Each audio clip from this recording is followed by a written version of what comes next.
ഉടമ്പടിയിൽ പുരോഗമിക്കുന്നുണ്ടെങ്കിൽ നിങ്ങൾ ഇൻട്രോസ്പെക്റ്റ് ചെയ്യേണ്ട ഒരു വിഷയം എൻ്റെ ഫെയ്ത്ത് കണ്ടൻറ്റ് ഓഫ് ലവ് ഉണ്ടോ എന്ന് നോക്കണം. നമുക്ക് ആ വിഷയത്തിലൊക്കെ ആധ്യാത്മിക ജീവിതത്തിൽ ഇത്തിരി ബുദ്ധി ഉപയോഗിക്കുന്നത് തെറ്റൊന്നുമില്ല. ഞാൻ നിങ്ങളുടെ വിശ്വാസത്തിൽ കണ്ടൻറ്റ് ഓഫ് ലവ് കൂടുതലാണ് ഉണ്ടോ ഇല്ലയെന്ന് നോക്കണം.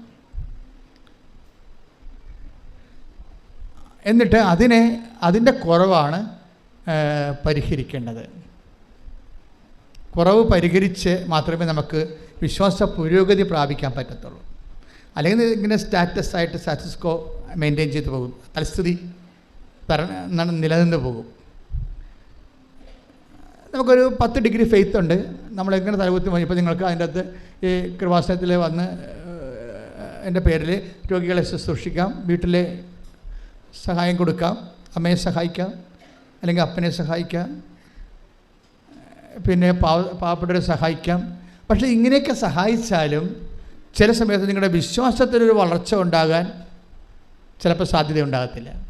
അതെന്തുകൊണ്ടാണ്? അത് നിങ്ങൾ ടെക്നിക്കലി ഫങ്ഷനിലായതുകൊണ്ടാണ്.